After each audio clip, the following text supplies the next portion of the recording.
Waalaikumsalam Assalamualaikum warahmatullahi wabarakatuh. Baik, di siang hari ini bertemu dengan saya mata kuliah ekologi hewan di pertemuan ketiga sampai kelima ini. Untuk 3 minggu kita sama seperti itu aturan yang sebelumnya kita mengadakan perkuliahan secara daring ya, sampai nanti ini mungkin ada kebijakan baru atau setelah divaksin kita masih belum tahu, tapi ya kita tetap semangat ya. Baik, di perkuliahan daring ini mata kuliah ekologi hewan pertemuan ketiga kita akan membahas mengenai adaptasi hewan. Materinya sudah terlihat dengan jelas ini. Apa sudah ini terlihat?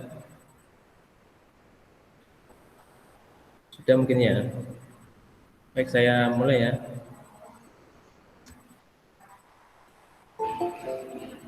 Siapa itu yang masuk? Oh iya, Valennya.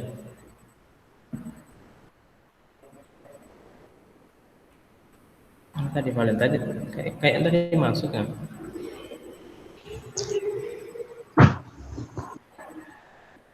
Oke, saya mulai ya. Oh ini, saya foto dulu.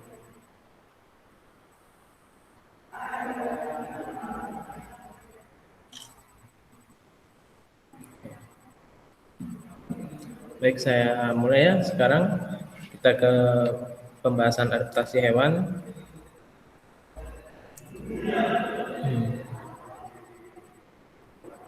Kita awali dulu ini pengertian adaptasi. Yang pertama, interaksi hewan dengan lingkungannya itu menunjukkan adanya hubungan timbal balik antara hewan dengan lingkungannya. Kemudian reaksi hewan terhadap kondisi dan perubahan lingkungannya itu dinyatakan sebagai respon hewan terhadap lingkungannya, baik itu terhadap perubahan fisik hewan, fisiologisnya atau fungsi dalam tubuhnya ataupun tingkah laku. Reaksi hewan terhadap kondisi dan perubahan lingkungan ada yang bersifat reaktif, artinya itu respon terbentuk dan berlaku saat pengaruh kondisi dan perubahan lingkungan itu berlaku. Contohnya seekor mangsa atau contohnya itu yang lebih detail adalah rusa. Dia akan merespon jika ada predator atau harimau dengan menengadahkan kepalanya sehingga dia akan merespon untuk lari.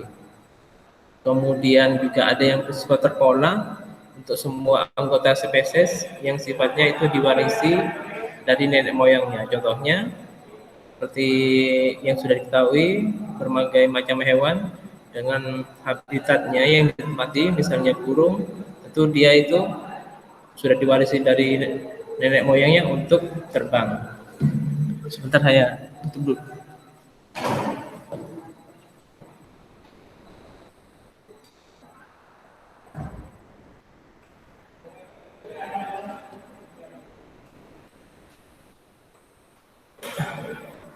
Nah, respon tersebut itu bersifat adaptif terhadap kondisi atau perubahan lingkungan yang ada.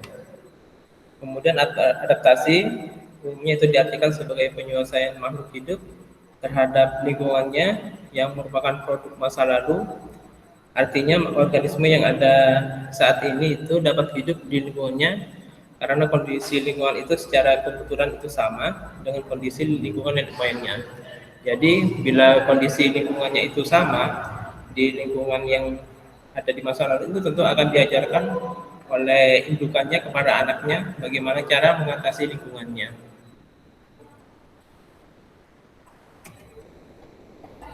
Oke, mekanisme adaptasi.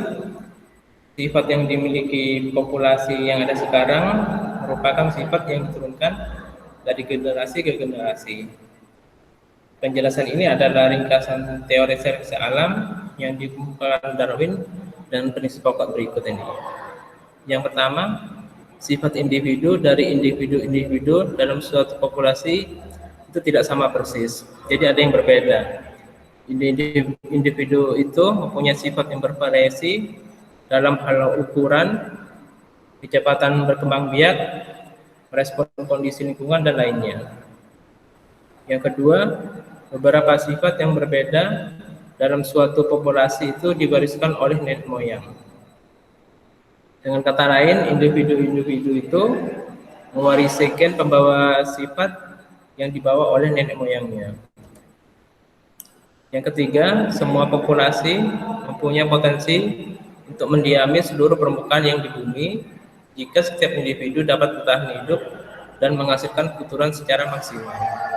Namun, tidak setiap individu itu mempunyai sifat demikian. Ada individu yang mati sebelum berkembang biak. Individu itu mampu berkembang biak mewariskan sifatnya kepada keturunannya. Jadi itu rentang suatu populasi mendiami permukaan bumi itu bisa saja itu luas, seperti misalnya itu insekta atau contohnya itu semut. Dia itu bisa hidup di mana saja, tetapi dia itu memiliki rentang adaptasi yang berbeda terhadap habitat yang berbeda, sehingga itu menentukan faktor pembatas atau ketahanan hidup dari suatu makhluk hidup. Kemudian nenek moyang yang berbeda meninggalkan keturunan yang berbeda jumlahnya. Ini juga berarti bahwa individu dari populasi yang ada sekarang itu menghasilkan anak yang jumlahnya berbeda. Yang kelima, anak-anak yang diturunkan oleh suatu individu tidak seluruhnya tergantung pada interaksi sifat individu orang tua dengan lingkungannya.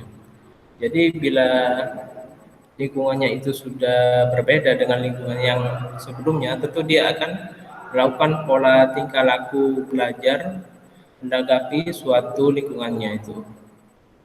Jadi akan terjadi suatu perubahan tingkah laku yang berbeda antara indukan dengan anak-anaknya untuk beradaptasi terhadap lingkungannya.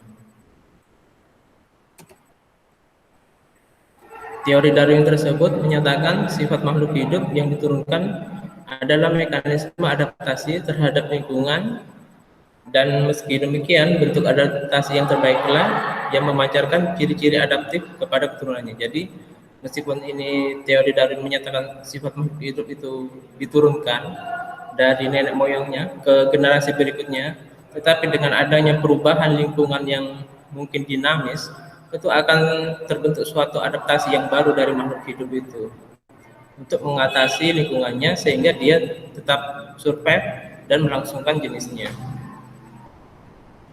Kemudian pengetahuan genetika yang dipelopori oleh Mendel, Bapak Mendel ini, dia adalah penghasil dari suatu sifat untuk diturunkan ke sifat yang diturunkan dari generasi ke generasi berikutnya, itu mengungkap adanya sifat gen yang diturunkan ke organisme dan pengaruh kombinasi gen yang terbentuk pada perkawinan populasi terhadap sifat menurun. Pengetahuan genetika menjelaskan bahwa seleksi alam merupakan faktor yang menentukan sifat hasil perkawinan. Jika perubahan faktor lingkungan dan perkawinan antara individu dalam populasi memunculkan variasi baru, maka akan terbentuk variasi baru yang mengganggu keseimbangan genetik. Keseimbangan genetik adalah stabilitas genetik dari individu-individu populasi yang sifat genetiknya sama.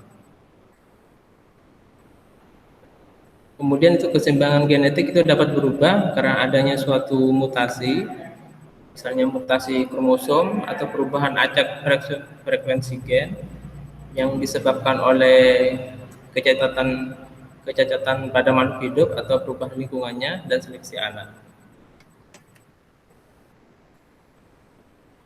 Di alam, organisme itu terkumpul dalam kelompok-kelompok populasi yang diantara anggotanya terjadi hubungan kawin. Setiap kelompok itu disebut deme. Kelompok besar dari deme itu disebut jenis organisme. Deme yang menempati daerah geografis khusus mempunyai sifat genetik yang berbeda dengan deme yang menempati daerah lain, sehingga terjadi isolasi geografis dan tentunya tidak akan terjadi pertukaran informasi genetik. Itu dikarenakan mereka tidak akan terjadi suatu hubungan perkawinan gitu. Dan tentunya itu kenapa tidak terjadi perkawinan antar individu itu meskipun jenisnya sama, itu karena sudah terjadi perubahan pada bentuk makhluk hidupnya. Misalnya warna dari bentuk makhluk hidup yang satu dengan lain itu warna kulitnya sudah berbeda, tentu itu akan mengisolasi makhluk hidup itu sehingga tidak terjadi perkawinan. Kelompok yang terisolasi ini disebut klin dan merupakan subjenis organisme atau subpopulasi. Perbedaan sifat genetik dari satu klin dan klin lain itu terbentuk dari perbedaan perubahan lingkungan dalam rentang tertentu yang disebut gradien ekologi. Variasi sifat individu pada landaian ekologis yang berbeda itu disebut ekotip. Nah, ini pada ekologi ya, itu variasi sifat individu itu disebut ekotip. Sedangkan pada genetika itu pada penampakan luar morfologinya itu disebut fenotip. Nah, perbedaan sifat itu dalam hal bentuk, warna dan lainnya. Jadi pada bidang kajian ilmu ekologi itu kalau misalnya mengenai morfologi makhluk hidup itu disebut itu ekotip. Sedangkan pada genetika itu disebut fenotip.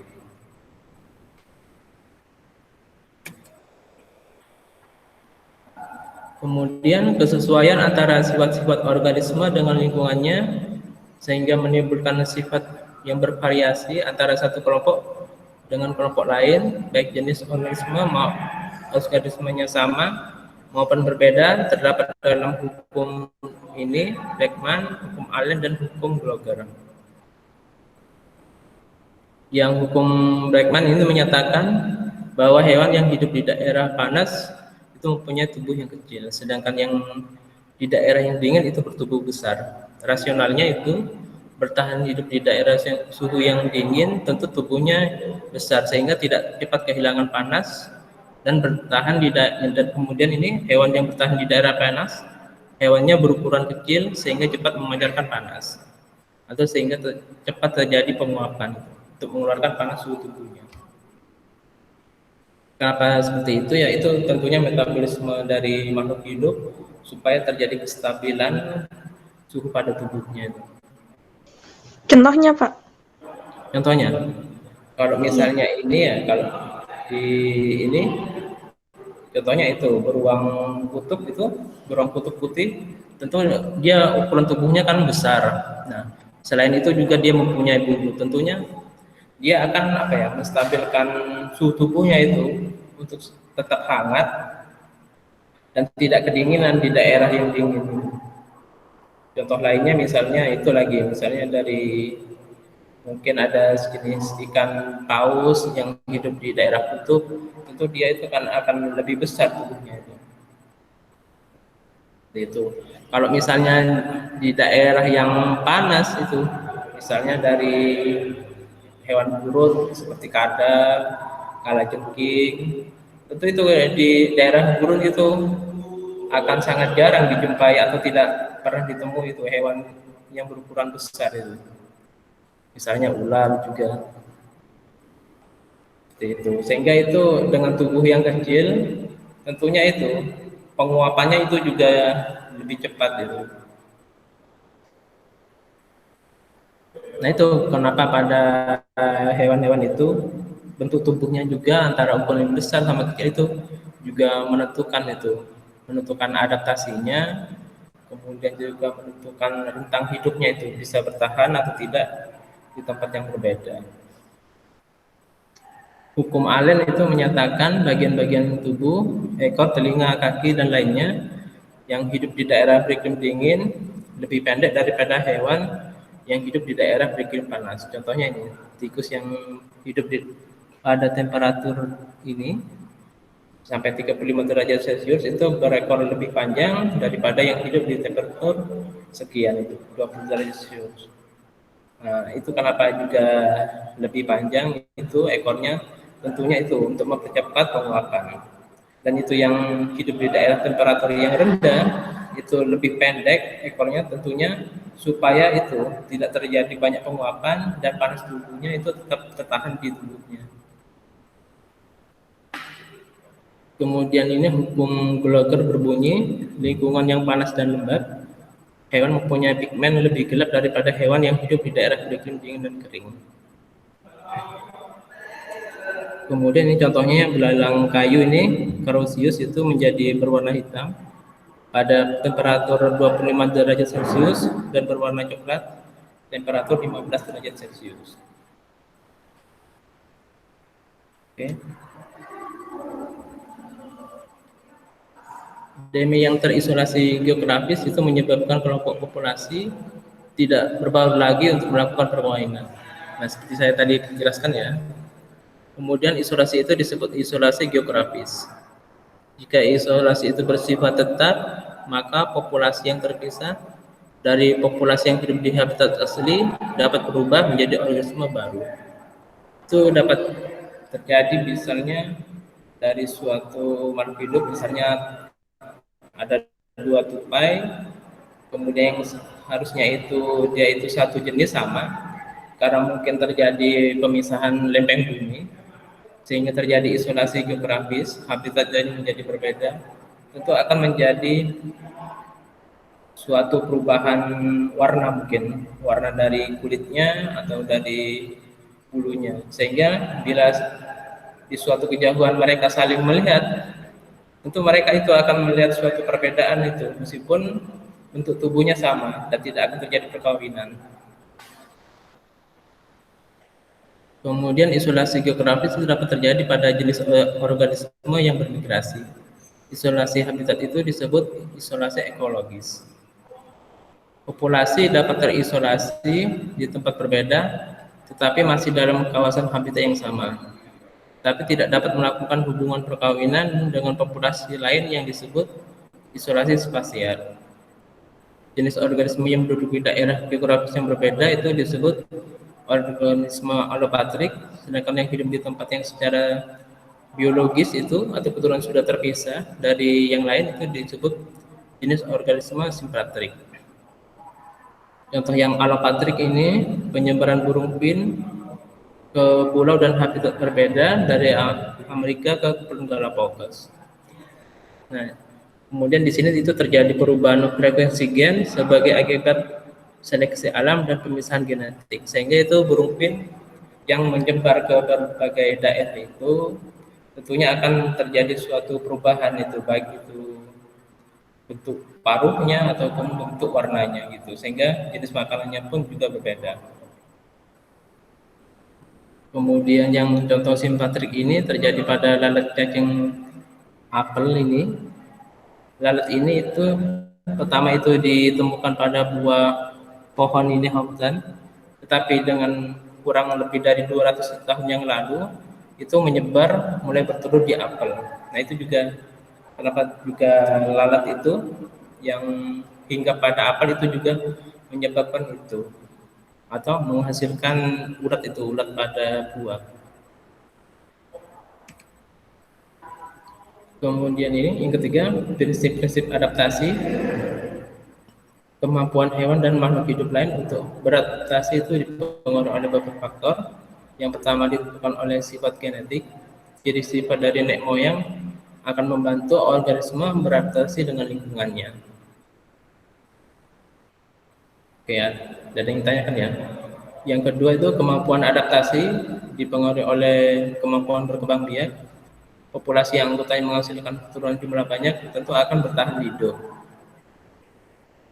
Yang pertama ini misalnya dari sifat predator ya, misalnya sifat predator dari harimau yang diturunkan dari indukannya, tentu dia akan diajari untuk bagaimana caranya mendapatkan mangsa. Kemudian ini misalnya keturunan jumlah banyak, misalnya itu dari contoh jenisnya tikus dan itu kecoa. Dia dari dulu sampai sekarang keturunannya banyak, tentu dia akan lebih bertahan hidup daripada hewan yang berukuran besar tetapi menghasilkan keturunan yang sedikit, misalnya harimau. Kemudian yang ketiga itu hewan beradaptasi dengan lingkungan ditentukan juga oleh frekuensi perubahan lingkungan. Jadi misalnya frekuensi perubahan lingkungannya itu terpola tiap tahunnya antara misalnya musim hujan, kemarau, tentu itu hewan akan beradaptasi dengan lebih mudah daripada perubahan lingkungan yang tidak teratur. Karena tentunya hewan itu juga selain dia itu melakukan adaptasi dengan perubahan lingkungan yang sudah terpola, tapi dengan adanya perubahan lingkungan yang tidak teratur, tentu tingkah laku belajar adaptasinya akan sangat lama itu. Nah, karena perubahan lingkungan dengan adaptasinya yang lama belajarnya, tentu itu akan memerlukan waktu itu untuk beradaptasi. Tetapi hewan yang tidak mampu belajar tentu akan terseleksi oleh alam.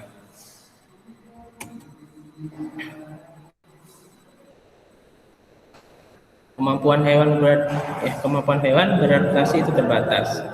Keterbatasannya yang pertama, ketahanan hidup. Hewan tergantung pada kapasitas individu untuk mengatasi lingkungannya.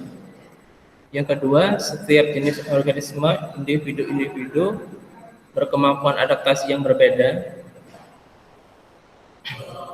Kemudian yang ketiga, setiap perubahan selalu berkembang dinding dengan kondisi sebelumnya, maka adaptasi merupakan proses yang lambat. Ini yang saya maksud itu. Jadi misalnya kondisi sebelumnya itu sudah dipelajari makhluk hidup untuk belajar bagaimana caranya adaptasi, tetapi dengan adanya perubahan lingkungan yang baru, tentu itu proses adaptasinya akan berjalan dengan lambat. Proses adaptasi yang berjalan lambat itu akan mengakibatkan kematian pada makhluk hidup.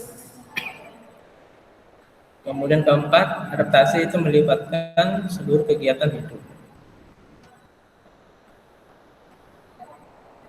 Ini macam-macam adaptasi ya. Yang pertama itu adaptasi struktural, ada 3 macam ya. Yang pertama itu adaptasi struktural adalah sifat adaptasi yang muncul dalam wujud sifat morfologi tubuh, meliputi bentuk tubuh, bentuk dan susunan alat tubuh, ukuran tubuh, serta warna tubuh. Yang pertama, bentuk tubuh itu yang dimaksud adalah pola tubuh yang menyangkut perbandingan antara lebar dan panjang tubuh. Hewan-hewan yang hidup di daerah dingin mempunyai bentuk bulat dan besar, sedangkan yang di daerah panas tubuhnya lebih kecil dan ramping. Aspek lain bagian tubuh hewan yang mempunyai kesesuaian dengan lingkungan adalah bentuk-bentuk bagian tubuh yang bersifat homolog dan analog. Misalnya yang homolog ini atau sama, kaki depan kuda, sayap burung, kura-kura dan sirip ikan itu merupakan alat tubuh yang secara embrional itu berasal dari jaringan yang sama, tapi dalam perkembangannya berubah menjadi bagian tubuh yang fungsinya berbeda. Itu disebut keadaan homolog. Misalnya dari fase terbentuknya suatu organ, dari fase misalnya fase morula, gastrula, itu bentuk penampakan morfologi dari kaki makhluk hidup ini itu sama. Tapi pada fase yang sudah mencapai tahapan dewasa itu akan berbeda bentuknya. Nah, itu disebut homolog itu. Tetapi dengan fungsi yang berbeda. Kemudian fenomena lain, burung dan belalang itu mempunyai sayap bergerak di udara. Tetapi kedua alat bergerak itu berasal dari jaringan embrional yang berbeda. Jadi pada tahapan itu terbentuknya suatu organ dari fase morula, gastrula dan lainnya itu sudah berbeda meskipun itu fungsinya sama. Itu disebut keadaan yang analog.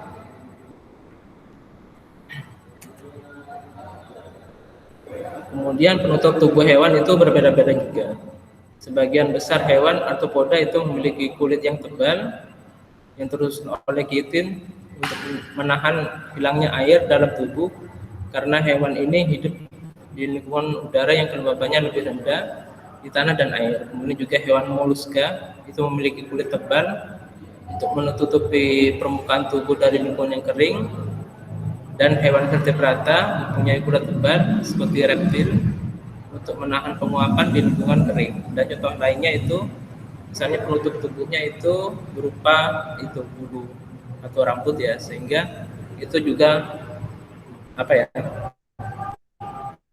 fungsinya bagi hewan itu tentunya agar tidak terjadi penyakit menempel pada kulitnya, atau itu fungsinya untuk terbang. Banyak itu. Kemudian warna tubuh hewan itu disebabkan oleh pigmen khusus yang menyerap panjang gelombang 1, dan memantulkan panjang gelombang yang lain. Struktur permukaan tubuh itu menyebabkan sinar terserap atau difraksikan, atau kombinasi pengaruh ini absorptif, menyerap, membiaskan, atau difraktif. Nah, kesesuaian warna dengan warna tubuh dengan kondisi lingkungan itu mimikri merupakan salah satu juga mekanisme adaptasi terhadap seleksi alam. Nah, ini mimikri ini misalnya contohnya pada bunglon ataupun pada kupu-kupu yang warna sayapnya itu sama dengan habitatnya, atau misalnya pada pohon, sehingga itu tidak mudah dikenali bagi predator untuk memangsanya. Kemudian hewan tertentu itu memiliki bau khas, baik itu untuk menarik pasangan, misalnya pada serangga, semut, untuk memunculkan hormon feromon, ataupun bau yang tidak disukai oleh predator, sehingga itu akan tidak memakan mangsanya. Contohnya pada walang sangit.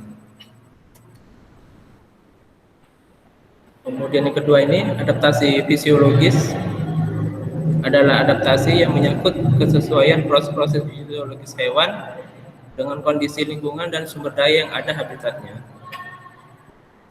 Adaptasinya ini berupa sistem respirasi, sirkulasi, susunan dan pencernaan hewan, temperatur, dan air. Yang pertama, sistem respirasi dan proses fisiologi respirasi itu berbeda antara hewan satu dengan yang lainnya. Perbedaan sistem dan proses respirasi itu juga ada hubungan dengan tingkat kerumitan anatomi tubuh hewan. Jadi pada sistem respirasi, baik itu vertebrata dan avertebrata, tentu sudah saya jelaskan di sebelumnya, itu terjadi perbedaannya ya, baik itu pada organnya ataupun caranya dia mengambil pernapasannya. Hubungan faktor ekologis dan kerumitan anatomi tubuh dengan adaptasi fisiologis respirasi adalah hewan-hewan air mengambil oksigen dari gas yang terdapat dalam air yang berkonsentrasi rendah.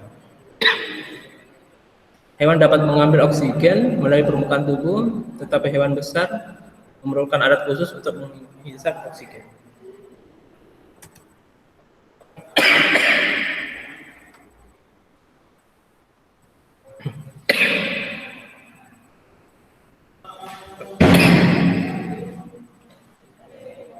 Sebentar ya.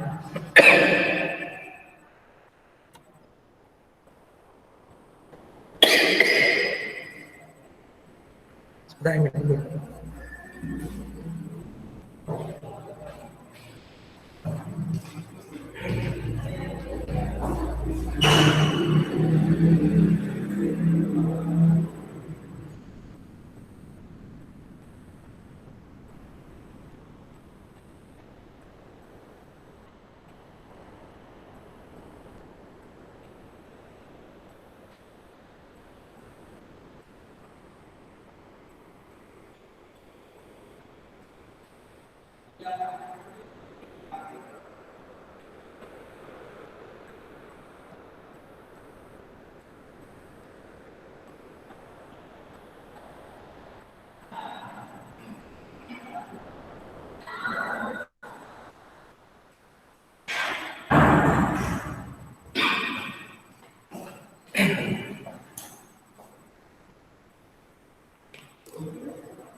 Maaf ya, saya tinggal tadi.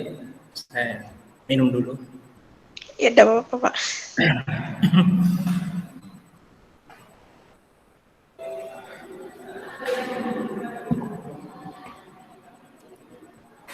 Slide-nya hilang, Pak. Kenapa? Slide-nya muncul. Loh, muncul kan slide-nya?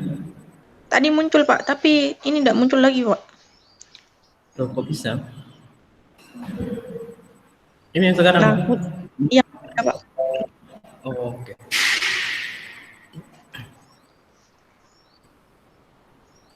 Tidak muncul lagi, Pak. Loh. Nah, ya ini muncul dah, Pak. Oh, iya. Loh. Muncul? Tadi muncul Pak, tapi tidak muncul lagi Pak. Oh berarti nggak bisa di Nah, ini. muncul dah Pak.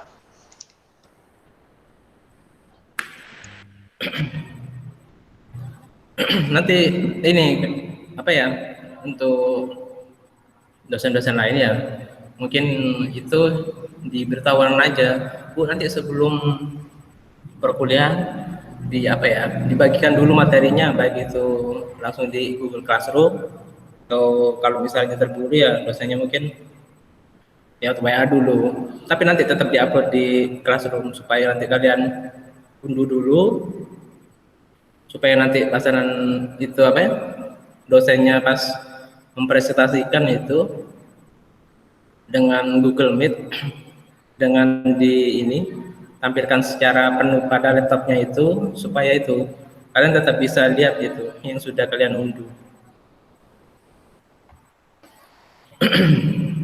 Baik Pak. Nah, oke, sekarang ke sistem sirkulasi. Hewan yang tubuhnya besar itu memerlukan sirkulasi untuk mengangkut gas, zat makanan, dan zat lain dari satu bagian tubuh ke bagian tubuh yang lain. Pengangkutan zat di dalam sistem sirkulasi itu menggunakan cairan yang disebut darah. Mengalirnya darah di saluran pengangkut itu memerlukan alat khusus berupa pompa.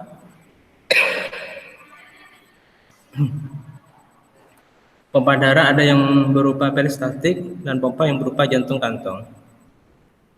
Pompa peristaltik itu terdapat pada hewan-hewan vertebrata dan karena berbentuk pembuluh disebut jantung pembuluh.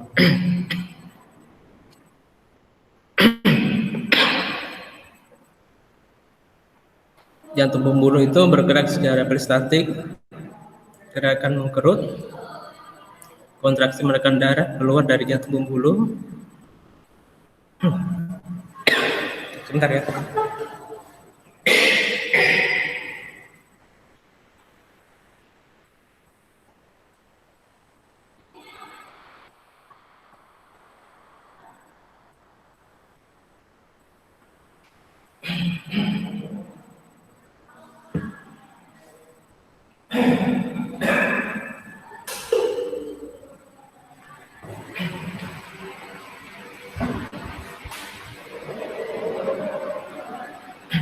Jadi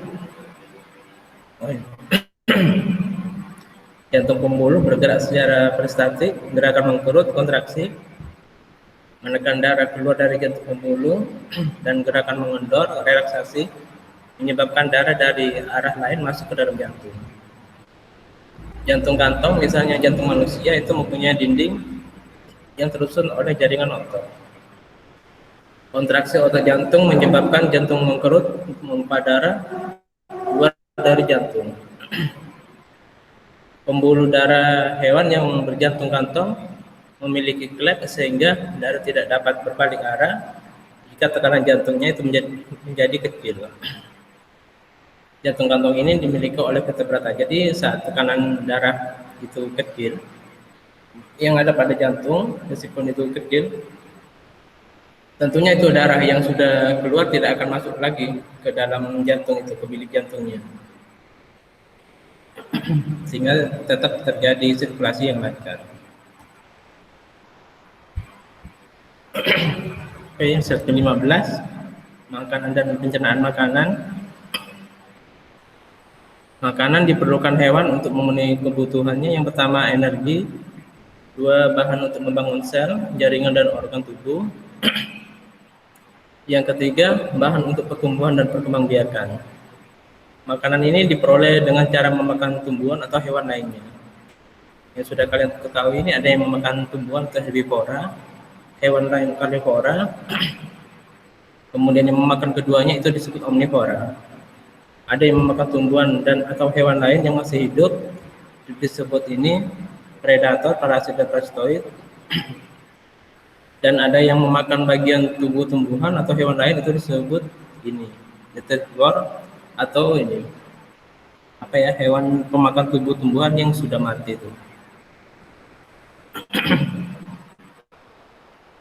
Hewan-hewan tertentu itu memakan makanan yang berukuran kecil dan hewan lainnya memakan makanan yang besar. Perbedaan jenis dan ukuran makanan hewan pada hewan itu memerlukan cara yang berbeda untuk mengambil makanan, masukkan ke dalam mulut, menelan dan mencerna makanan.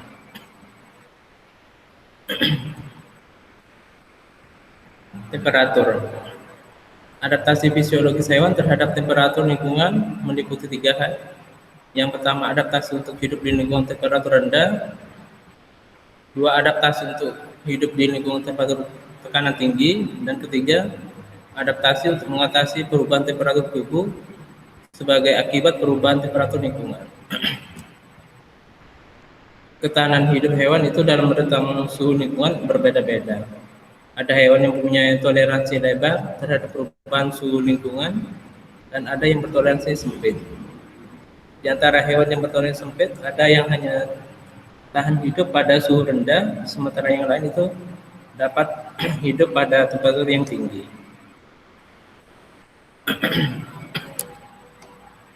Misalnya ini contohnya ya, di antara hewan yang bertoleransi sempit itu yang dapat hidup pada suhu rendah itu misalnya pada hewan-hewan yang ada di daerah kutub, baik itu ikan ataupun organisme lainnya. Sedangkan yang dapat hidup pada temperatur tinggi itu dapat dijumpai pada mikroorganisme atau bakteri yang dapat hidup itu pada suhu yang tinggi di gunung berapi.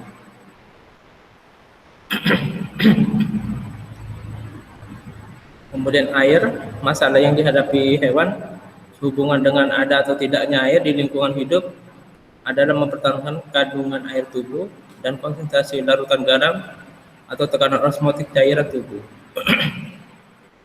Hewan air menghadapi perubahan atau perbedaan konsentrasi garam di dalam air dengan tekanan osmotik yang sama dengan lingkungannya.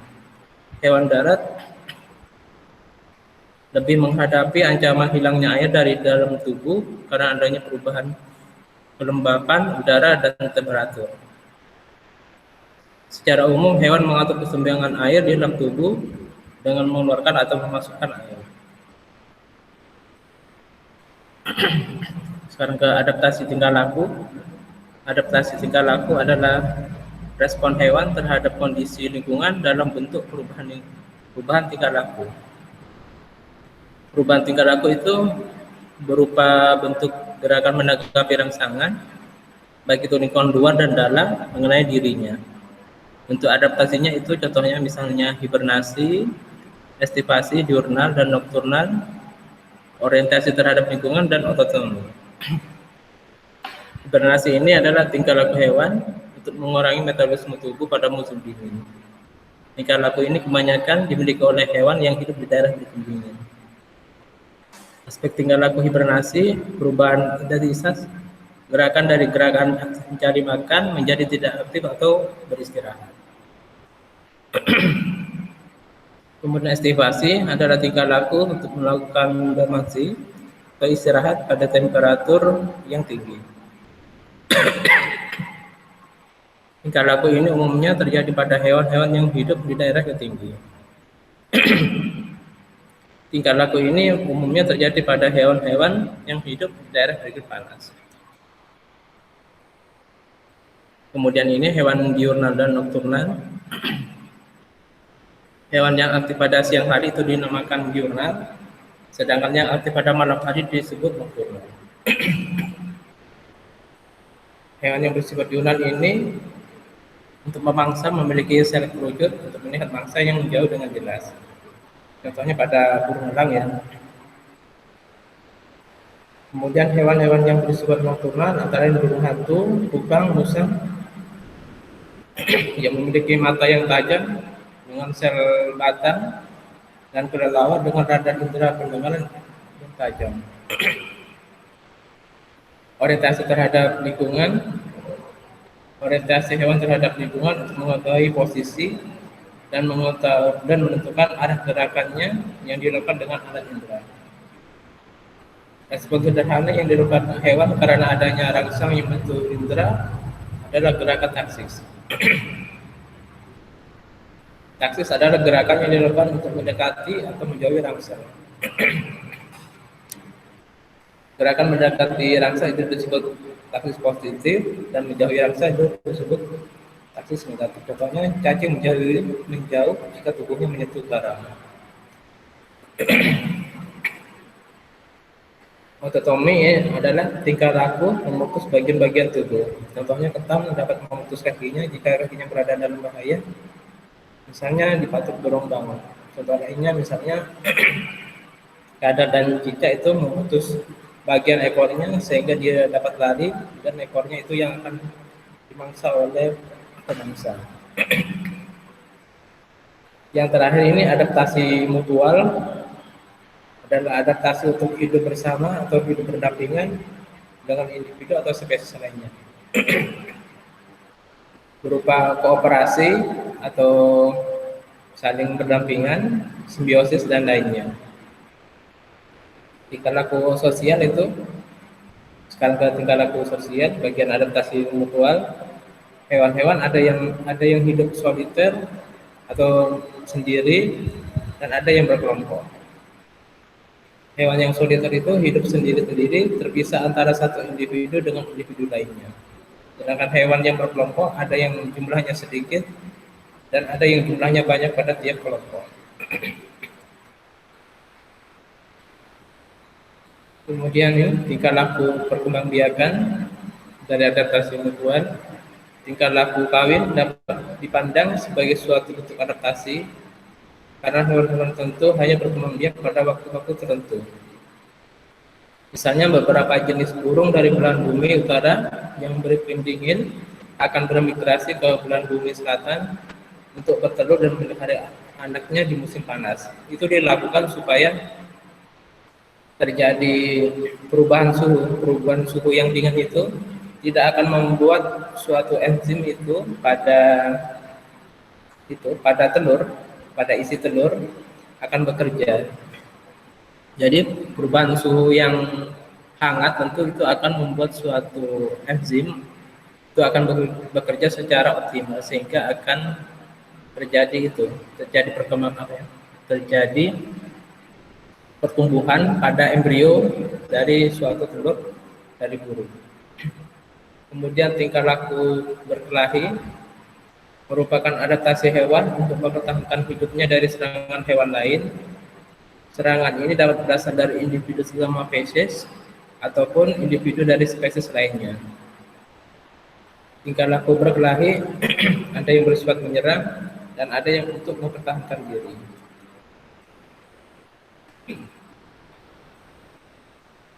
Mekanisme terjadinya tingkah laku menurut Timbergen ini menjelaskan tingkah laku adalah reaksi terhadap keadaan tertentu yang faktor penyebabnya berasal dari dalam dan luar tubuh.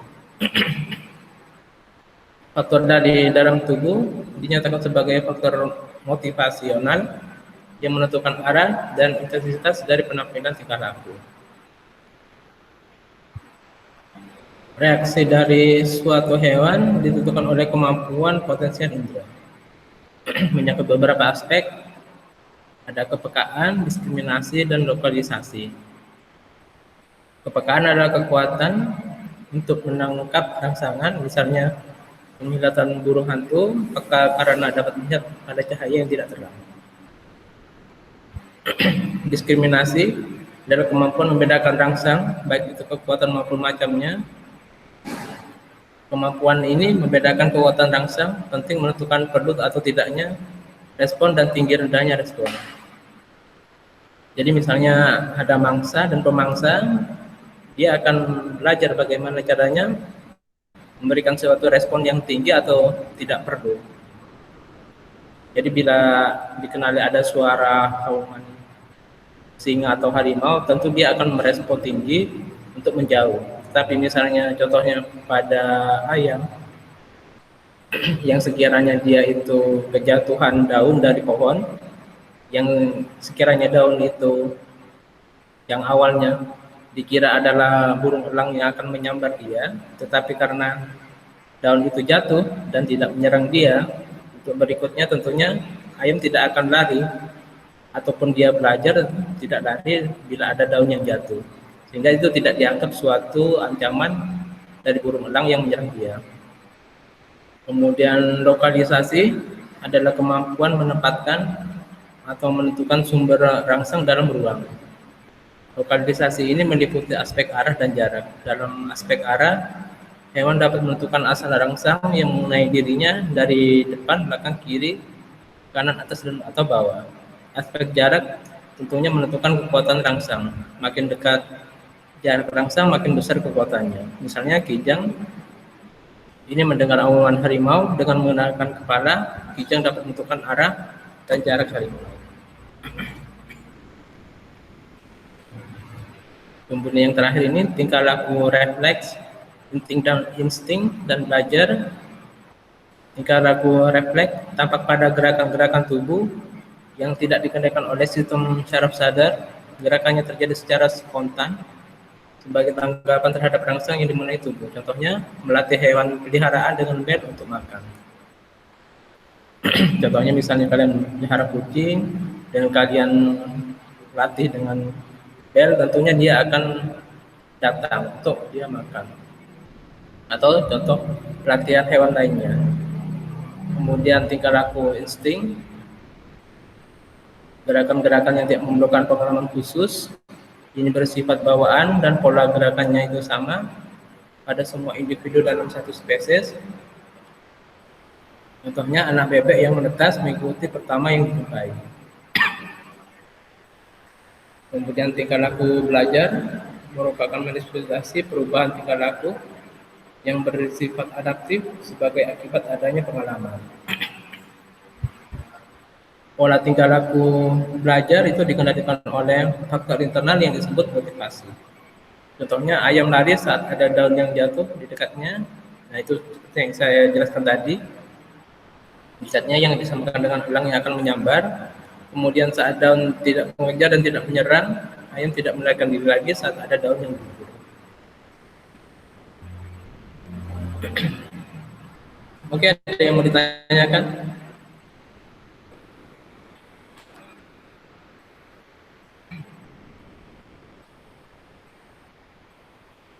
Tidak ada ya?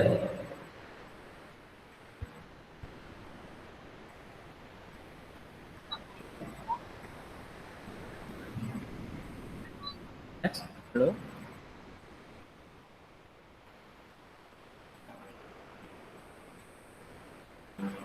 Apakah ada yang bertanya?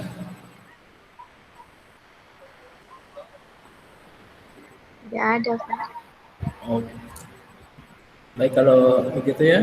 Terima kasih sudah hadir di perkuliahan saya. Untuk perkuliahan lainnya kalian tetap hadir ya pada dosen-dosen lainnya.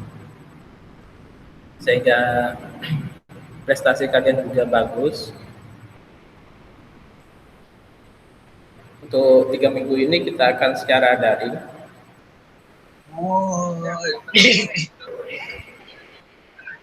Tapi nanti kalau ada dosen yang mungkin dia ada pertemuan yang dilakukan secara luring, karena materinya itu membutuhkan suatu objek untuk dijelaskan, kalian ikuti saja. Nanti perkuliahannya secara daring tapi bisa tetap muka di kelas. Baik, Pak. Ya. Baik, kalau tidak ada yang mau ditanyakan, saya akhiri.